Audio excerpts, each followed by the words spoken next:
O Legado de Pitágoras. Versão brasileira, Som de Veracruz Studios. Distribuição Sinapse. Nos espaços tomados pela civilização, pode-se encontrar uma sensação de ordem e sabedoria.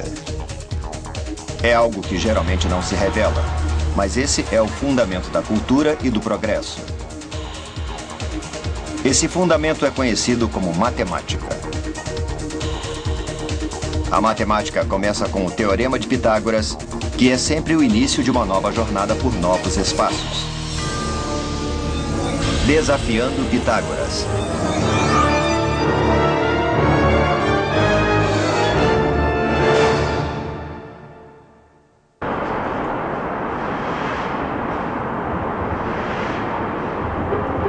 O Teorema de Pitágoras foi, por 2000 anos, considerado uma verdade imutável que avançou junto com a civilização humana. Mas um dia, as pessoas começaram a questionar o espaço criado por Pitágoras.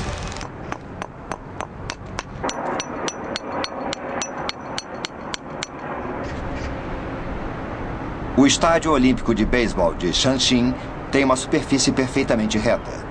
Usando equipamentos modernos de medição, marcamos um ponto e, a partir dele, criamos um pequeno triângulo retângulo. Para fazer um ângulo preciso de 90 graus para o nosso triângulo retângulo, usamos equipamentos modernos de medição.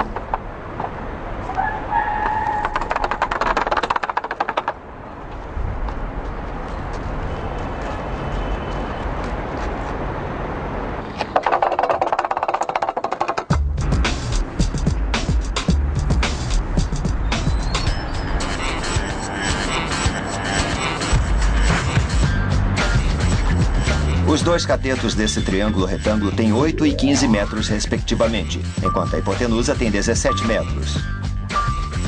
Depois testamos isso com o Teorema de Pitágoras. O quadrado da hipotenusa de um triângulo retângulo é igual à soma dos quadrados dos catetos. Os quadrados de 8 e de 15 são 64 e 225, que somam 289. O quadrado de 17, como previsto. Então decidimos aumentar o triângulo. Usando o mesmo ponto inicial no Estádio Olímpico de Beisebol de Changchun, aumentamos o triângulo até onde pudemos dentro da Península da Coreia.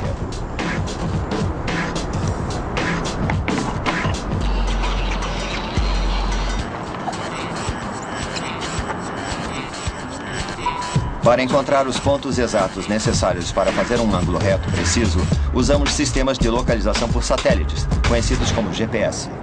O segundo ponto que usamos foi o porto de Muko, a leste da província de Gangwon, na Coreia, que fica na mesma latitude do estádio de beisebol em Seul. Nós temos 8 satélites em funcionamento, o que parece bom. Podemos começar a medir agora. O terceiro ponto era uma praia ao longo do rio Gungang. Tá. Conseguimos. Está bom aqui. O sinal de satélite está ótimo aqui onde eu estou. Tá ótimo. Ao mesmo tempo, no mesmo dia, a exatidão das coordenadas do satélite é quase perfeita.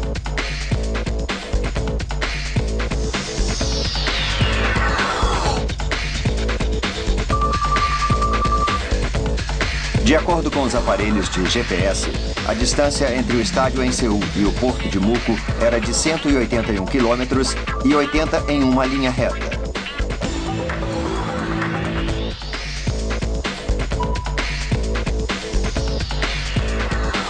Enquanto isso, a distância do estádio até o rio de Gungang era de 80 quilômetros e 52 ao longo de uma linha reta que formou um ângulo reto com a primeira linha. E a medida da hipotenusa era de 199 quilômetros e 51. Depois, elevamos esses comprimentos ao quadrado para ter certeza de que o teorema se aplicava a esse grande triângulo retângulo. Mas o resultado que tivemos foi bastante inesperado. Os resultados de nossas medidas reais não batiam com o que o Teorema de Pitágoras previa.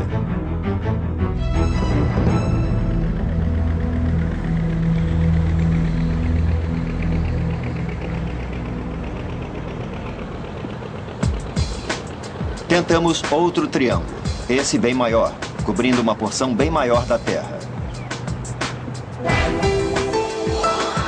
Um lado era entre o porto de Muko, na Coreia do Sul, e a ilha de Samos, na Grécia, lar de Pitágoras.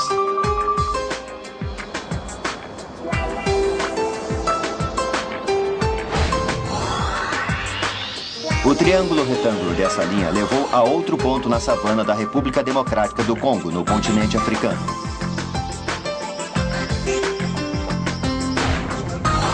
Um enorme triângulo terrestre com milhares de quilômetros de cada lado, feito em um atlas. Medimos a distância real entre os pontos para ver se o teorema daria certo. O teorema dita que o quadrado da hipotenusa do triângulo retângulo será igual à soma dos quadrados dos catetos.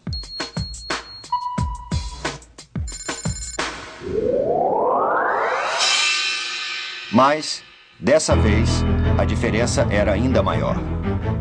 Qual seria o motivo?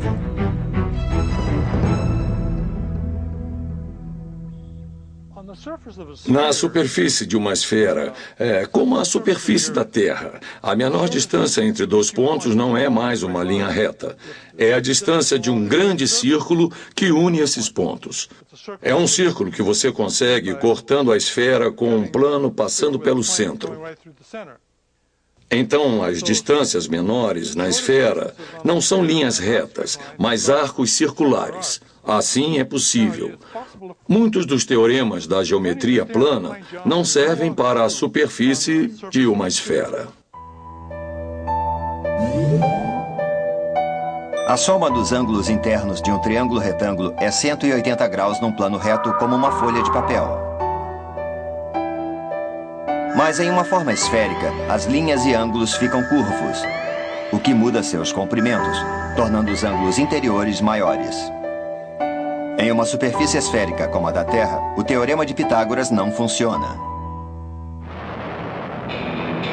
Em 12 de abril de 1961, Yuri Gagarin, da União Soviética, se tornou o primeiro homem a viajar pelo espaço.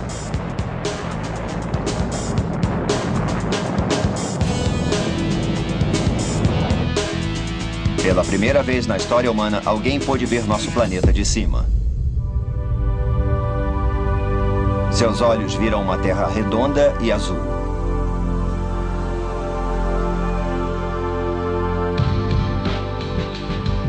Faz apenas meio século que os seres humanos puderam ver com seus próprios olhos que a Terra é redonda.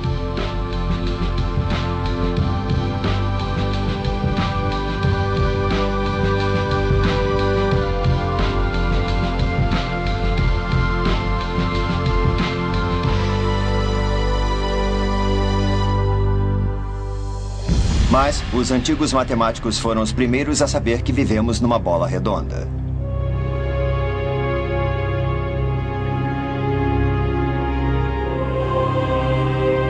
Há 2.200 anos, um matemático na Alexandria determinou que a Terra era uma esfera.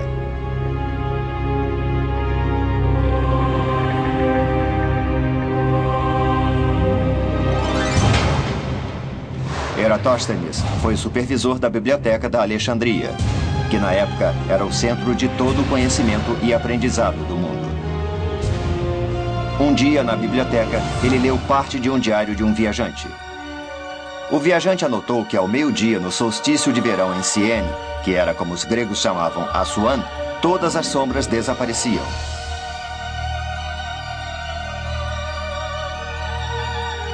Isso chamou sua atenção, porque isso não acontecia em lugar algum que ele conhecesse.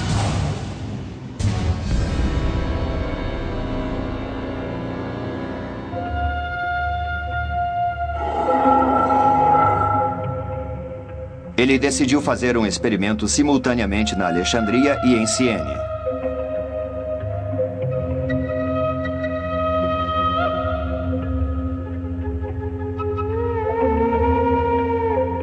Foi no dia do solstício de verão, quando o Sol estava em sua latitude mais ao norte.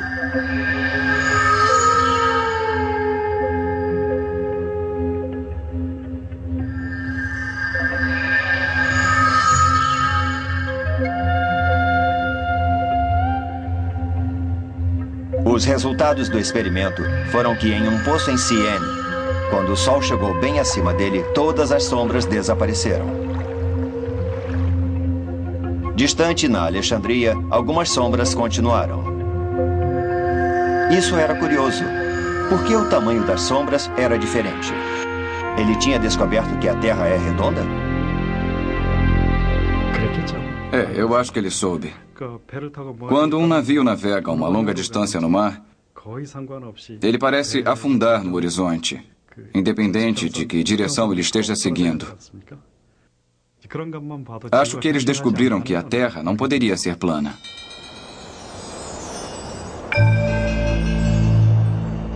Eratóstenes, certo de que a Terra era redonda, deu um passo adiante e tentou descobrir a circunferência do planeta. A luz vinda do Sol chega em uma direção paralela, não importa onde se esteja no planeta. Mas porque a superfície da Terra é curva, a sombra formada vai ter comprimentos diferentes, dependendo de onde se esteja no planeta. Eratóstenes usou o comprimento das sombras de dois locais na mesma longitude para medir a circunferência da Terra. Seu experimento começou na Alexandria.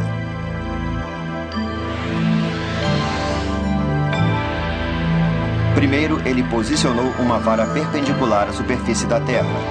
E depois, mediu o ângulo entre a vara e a linha que passava da ponta da vara até o fim da sombra que ela fazia.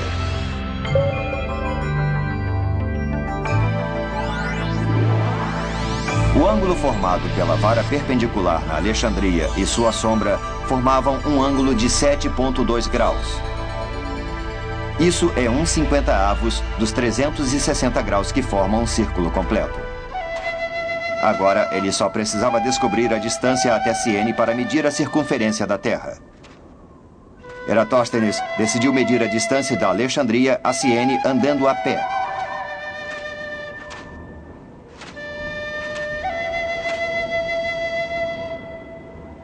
Ir da Alexandria a Siene a pé naquela época era uma jornada perigosa.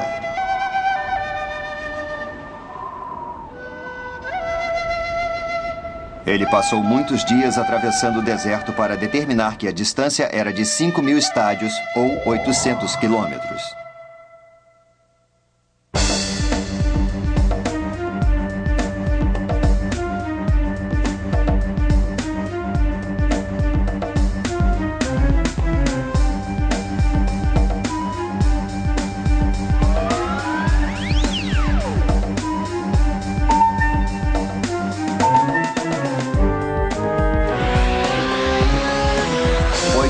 Quilômetros multiplicados por 50 davam 40.000 quilômetros. 2.200 anos atrás, um matemático já tinha determinado a circunferência da Terra. A Terra é esférica. Então, para medir a circunferência, ele precisava medir os ângulos de pontos ao longo do mesmo meridiano. A precisão para medir a distância entre Siene e Alexandria foi menos exata que nos tempos modernos. Ele usou o estádio como unidade de medida, mas essa não era a medida mais precisa.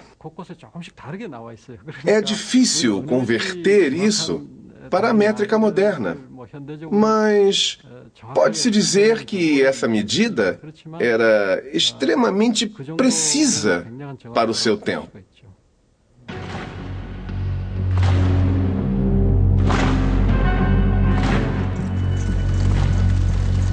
A Alexandria se tornou vítima da influência crescente dos imperadores romanos cristãos.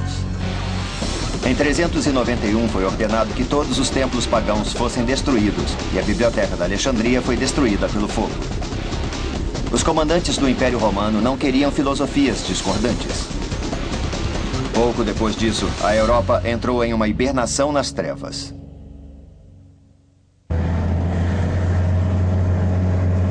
Apenas um milênio depois, uma nova luz se acendeu na cidade italiana de Firenze, conhecida como Florença.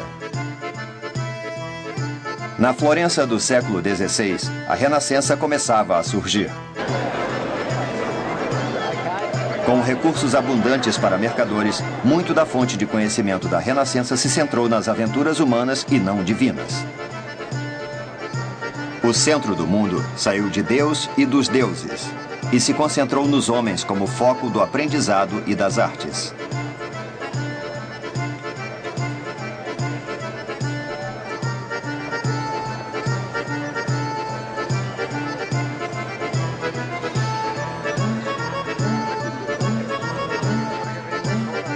Florença ainda é um espetáculo da vitalidade da era da Renascença.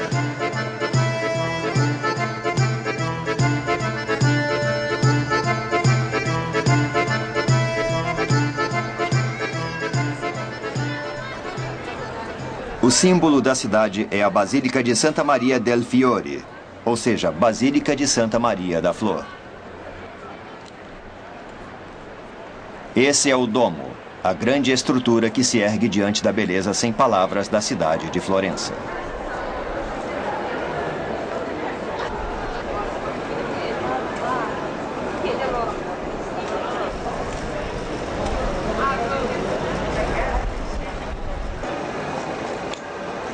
Diante da catedral há uma estátua de Filippo Brunelleschi, o arquiteto que projetou o domo da catedral. Brunelleschi foi um dos primeiros a descobrir a perspectiva. Enquanto desenhava a catedral, ele descobriu que era mais eficaz desenhar os objetos mais próximos maiores e os mais distantes menores.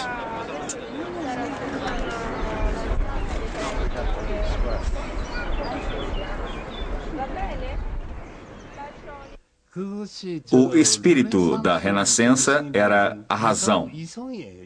Eles usavam a razão para se concentrarem no humano.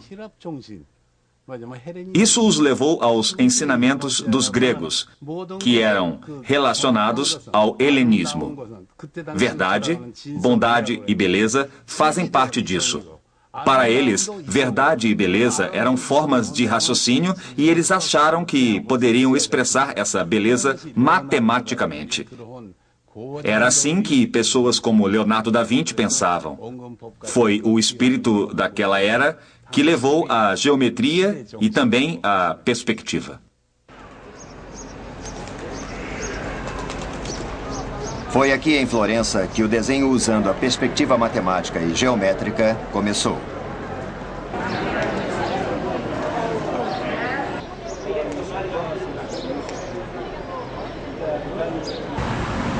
A igreja de Santa Maria Novella contém o famoso afresco do pintor Masaccio, que morreu jovem aos 27 anos. A obra de Masaccio, a Santíssima Trindade, é encontrada nessa catedral. Ela marca o primeiro uso de perspectiva linear sistemática. Embaixo está o casal que patrocinou esse quadro. Ele também tem Maria, João Batista, Deus e Jesus crucificado.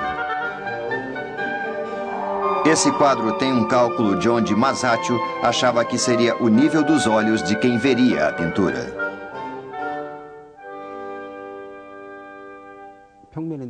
É uma superfície plana, mas parece que o altar está aqui e a porção interna da igreja realmente vai para dentro. Era uma coisa incrível para a época que uma superfície plana pudesse parecer tão tridimensional e viva. Até mesmo para mim hoje é incrível. Então acho que as pessoas daquela época devem ter ficado surpresas com esse quadro.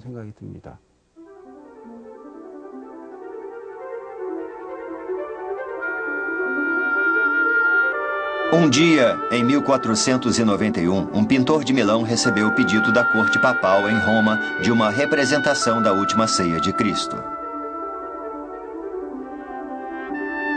A cena acontece antes da crucificação de Jesus, quando ele está em Jerusalém comendo com seus discípulos. Era uma cena comumente retratada por vários artistas.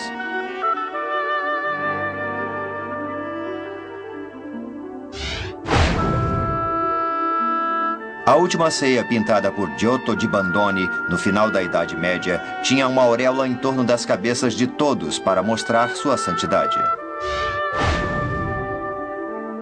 Na representação da última ceia de Domenico Ghirlandaio em tamanho natural, encontrada no refeitório da igreja de Ignossanti, em Florença, o fundo é tão magnífico e belo que não parece que é da última ceia encontrada na Bíblia.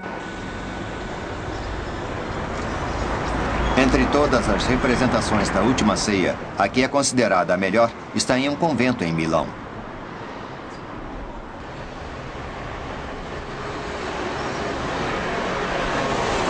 Essa catedral é considerada há tempos uma das construções mais bonitas que representa a transição do estilo gótico para a era da Renascença. Ainda se acredita nisso até hoje. Pessoas de todo o mundo vêm aqui para ver o afresco.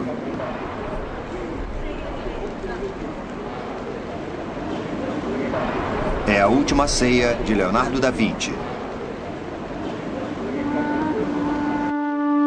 Esse quadro sofreu danos com o tempo, mas ainda é considerado como a mais perfeita de todas as representações. Há várias pinturas da última ceia. Não só Leonardo da Vinci representou essa imagem. Os pintores não pegam simplesmente pincéis e pintam na tela. Eles desenham projetos e esboços várias vezes. Em outras palavras, os pintores planejam o que é que eles vão pintar.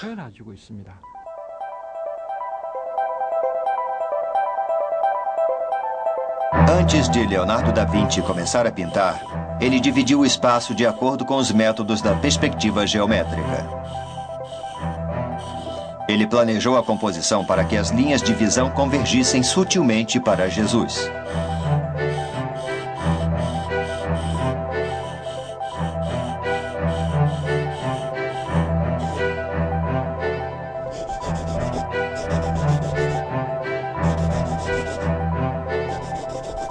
Depois de posicionar Jesus adequadamente, ele posicionou os 12 apóstolos.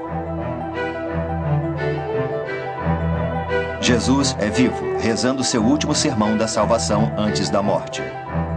Ele tem um olhar sereno, mas os apóstolos o olham com surpresa, depois de saberem que um deles vai trair o seu mestre.